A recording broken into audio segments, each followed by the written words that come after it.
तो क्या अरब में एटमी विस्फोट होने जा रहा है? क्या युद्ध की वजह से अरब में एटमी रेडिएशन फैलने जा रहा है? यह सवाल तब उठने लगे जब युद्ध का एटमी चरण शुरू हो गया। 48 घंटे से इजराइल और ईरान एक दूसरे के एटमी ठिकानों पर हमले कर रहे हैं। युद्ध के नए फेज की शुरुआत इजराइल ने ईरान के नातांज परमाणु केंद्र पर हमला करके किया। जवाब में ईरान ने इजराइल के सबसे बड़े एटमी सेंटर डिमोना को ध्वस्त करने का प्रयास किया। सवाल यही है कि युद्ध के इस नए चरण का परिणाम क्या होने जा रहा है? क्या दुनिया एटमी विनाश के मुहाने पर खड़ी है? जो नातांज परमाणु केंद्र के पास मौजूद पिक एक्स माउंटेन के नीचे रखा गया है। यह नातांज से कुछ 100 मीटर की दूरी पर है। पिक एक्स माउंटेन स्टोरेज को सुरंगों के जरिए नातांज यूरेनियम एनरिचमेंट प्लांट से जोड़ा गया है। इसके अंदर जाने के लिए एक प्रवेश द्वार भी बनाया गया है।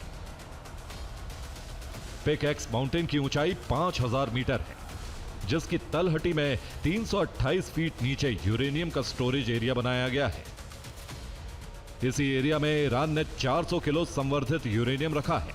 माना जा रहा है कि अमेरिका स्पेशल ऑपरेशन चलाकर इस यूरेनियम को यहां से निकालने की तैयारी में है, लेकिन उनकी चुनौती जमीन के नीचे बना सुरंगों का बड़ा जाल है। इन सुरंगों में बड़ी संख्या में ईरानी सैनिक छिपे रहते हैं। अमेरिका के पास सुरंग के रास्ते स्टोरेज एरिया तक पहुंचने का कोई मैप मौजूद नहीं है। ऐसे में अगर अमेरिकी सैनिक यहां घुसते हैं तो यह पूरी तरह से एक ब्लाइंड ऑपरेशन होगा। रिपोर्ट के मुताबिक ईरान ने नातांज से सेजल मिसाइल फायर की। नातांज से इजराइल के डिमोना एटमी सेंटर की दूरी है करीब 2100 किलोमीटर। सेजल मिसाइल की रेंज है करीब 2500 किलोमीटर। यानी सेजल मिसाइल डिमोना एटमी सेंटर को हिट करने का मादा रखती है।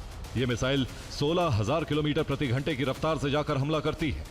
इस लिहाज से सेजल मिसाइल डिमोना एटमी सेंटर को सिर्फ 8 मिनट में हिट कर सकती है। Stockholm International Peace Research Institute यानी सिप्री ने अपनी रिपोर्ट में दावा किया है कि इजराइल के पास करीब 100 एटमी हथियार हैं। इस रिपोर्ट के मुताबिक इजराइल भी परमाणु हथियार संपन्न देश है। और हिंद महासागर में डिएगो गार्सिया पर ईरान का हमला भले ही नाकाम रहा हो, लेकिन उसका वॉशिंगटन से लेकर लंदन तक असर दिखाई दिया।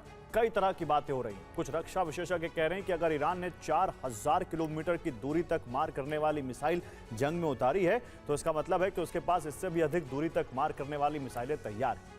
अगर ये सच है तो अमेरिका कभी नहीं चाहेगा कि वो इन मिसाइलों का इस्तेमाल करे।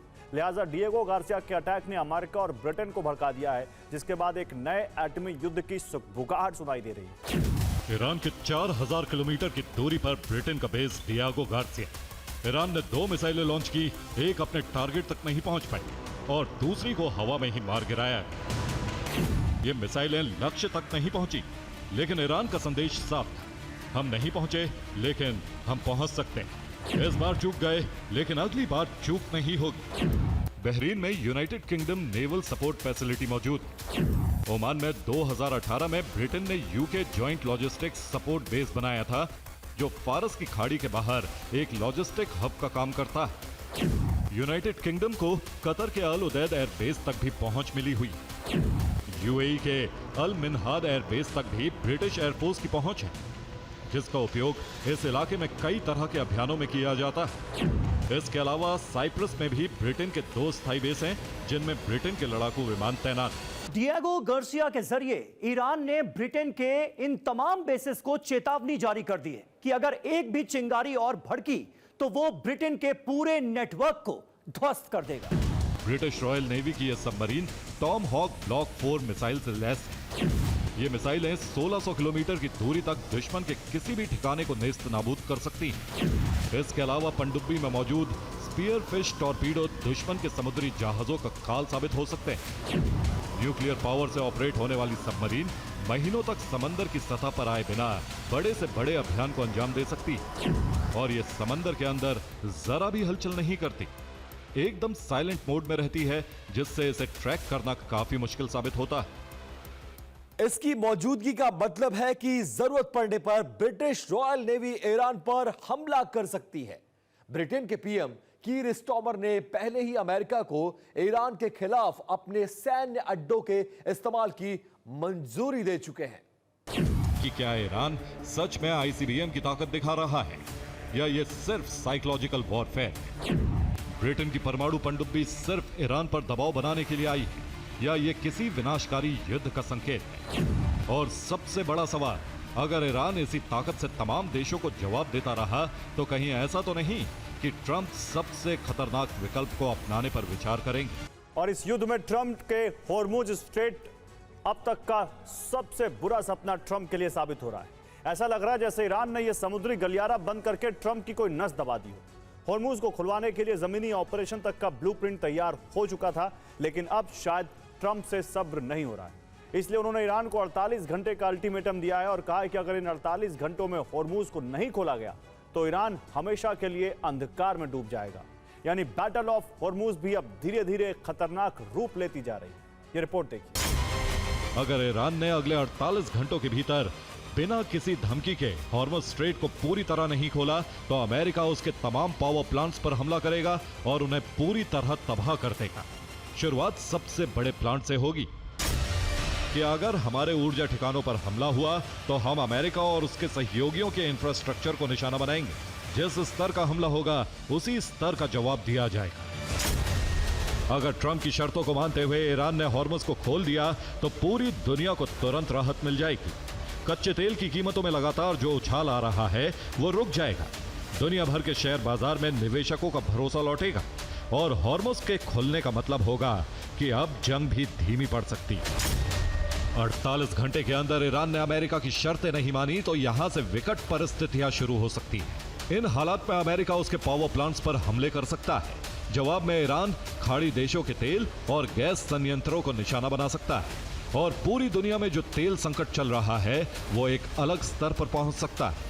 और अरब युद्ध का विस्तार जिस तरह से यूरोप तक हो गया है, उससे सुपर पावर में महायुद्ध की आशंका लगातार बढ़ती जा रही है। ब्रिटेन और अमेरिका के बेस पर हमला हो गया है। इससे ब्रिटेन आग बबूला है। माना जा रहा है कि अगर इस तरह के हमले और हुए तो ब्रिटेन भी इजरायल और अमेरिका के साथ आ सकता है।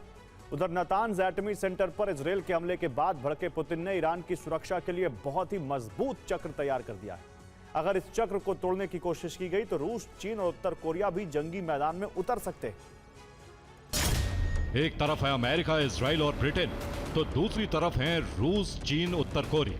ये तीनों देश ईरान के साथ खड़े हैं। ईरान खुद परमाणु संपन्न नहीं, लेकिन उसके साथ 3 परमाणु संपन्न शक्तियां हैं। इस हमले के बाद पूरे मिडिल ईस्ट में तबाही का खतरा बढ़ गया है। इजराइल, अमेरिका मिडिल ईस्ट में महाविनाश की कोशिश कर रहे हैं। नातान्ज एटमी सेंटर पर हमला अंतर्राष्ट्रीय कानून का उल्लंघन। और मुस्तफा को ईरान का नया सुप्रीम लीडर नियुक्त हुए 2 हफ्ते पूरे होने वाले हैं, लेकिन अभी तक मुस्तफा ना तो किसी सार्वजनिक जगह पर दिखे और ना ही कैमरे पर आए। ऐसे में अब अमेरिका और इजरायल का शक पुख्ता होता जा रहा है कि मुस्तफा अब जिंदा नहीं है। अमेरिकी एजेंसियां उस शख्स की तलाश कर रही हैं जो मुस्तफा के नाम की आड़ में ईरान की सत्ता चला रहा है। मुस्तफा ने ईरान के लिए लिखित संदेश जारी किया। यह संदेश ईरानी स्टेट टीवी पर पढ़ा गया। उन्होंने ईरानी लोगों को एकता का संदेश दिया। उन्होंने लिखा कि ईरानी एकता दुश्मन को हराएगी। एक्सियोस की रिपोर्ट, मुश्तबा खामनेई के जिंदा होने पर ट्रंप प्रशासन को संदेह।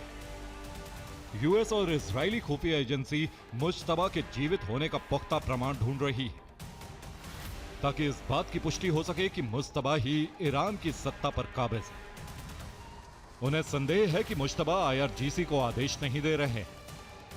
अमेरिका की राष्ट्रीय सुरक्षा टीम अभी भी ये तय करने में लगी है कि तेहरान में सत्ता किसके हाथ में है ताकि सही शख्स से ईरान जंग को लेकर डील की जा सके। और अब बात पड़ोसी मुल्क पाकिस्तान की। सवाल यह कि क्या अमेरिकी धमकी से बौखलाए आसिम मुनीर ने अपना सुसाइड नोट लिख लिया है। सवाल कि अगर अमेरिका हमला करेगा तो क्या पाकिस्तान दिल्ली, मुंबई को टारगेट करेगा। भारत को एटमी धमकी दिलवाकर क्या आसिम मुनीर ने पाकिस्तान को नक्शे से मिटाने का पूरा प्लान तैयार कर लिया है। पाकिस्तान का एटम बॉम्ब दुनिया के लिए खतरा है। ये पूरी दुनिया वक्त वक्त पर कह चुकी है। अब पाकिस्तान को लग रहा है बहुत ज्यादा डर इस बात का कि ईरान के बाद उसका ही नंबर है। ये रिपोर्ट देखिए। भारत के पास 172 से 180 परमाणु हथियार है। फिलहाल पाकिस्तान के पास 170 के करीब परमाणु हथियार है, लेकिन वो लगातार परमाणु बम की संख्या में बढ़ोतरी कर रहा है।